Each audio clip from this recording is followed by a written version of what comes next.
High court থেকে জামিন হচ্ছে। হাইকোর্ট থেকে জামিন হলে এটা তো আসলে পুলিশের জানার কথা না, আর হাইকোর্ট তো ছাড়িয়ে এটা আইন উপদেষ্টা সময় এক বছর হয়েছে না, বিচার করতে একটু সময় লাগে, আর বিচার করতে একটু সময় লাগে না।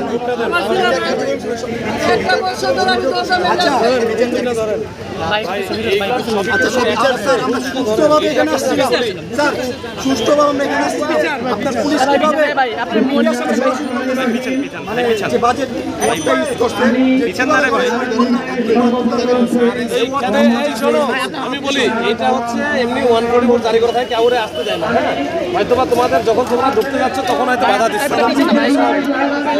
ভাই আপনি পিছনে আমার বাধা দিচ্ছেন, এর মধ্যে যদি ভাই থেকে জামিন পেয়ে আমরা যারা ব্যক্তি পরিবার যারা আমরা মামলা করেছি তাদের বিরুদ্ধে আমরা মামলা জামিন পেয়েছি। আসলে কোনো নির্দেশনা আমরা বলছি স্বরাষ্ট্র উপদেষ্টা এবং আইন উপদেষ্টা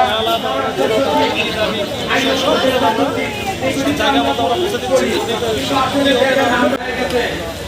আজও পর্যন্ত জুলাই আগস্টে যে সমস্ত মেধাকার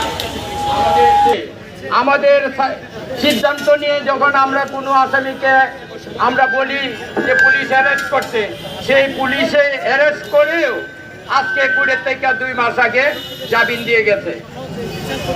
কেননা আজকে আমরা যখন গতকালকে গিয়ে শুনি 2 মাস আগে জামিন হয়ে গেছে, তাহলে পুলিশ কেন পুলিশে এত কষ্ট করেও যে আসামিকে গ্রেপ্তার করছে, সে গ্রেপ্তারের মামলার আসামি মূল আসামি আজকে কোর্ট থেকে জামিন পাচ্ছে।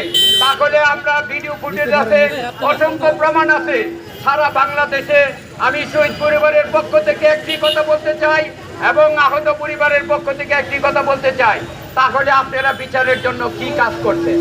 আপনারা কি এই জুলাই আগস্টে যে সমস্ত ব্যথাঘাত সৃষ্টি হয়েছে, আজকে আমরা আপনাদেরকে বিশ্বাস করেছিলাম, যে ভালোবেসেছিলাম যে আপনারা একটা সুষ্ঠু বিচার করবেন এবং সেই বিচার মানুষ সারা বাংলাদেশ নেই এবং সারা বিশ্ব একটা সন্তোষজনক বিচার করবেন।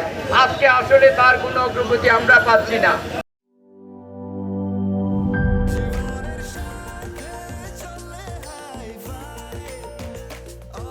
স্বাস্থ্যকর অল টাইম, সব সময় অল টাইম হেলদি লাইফ।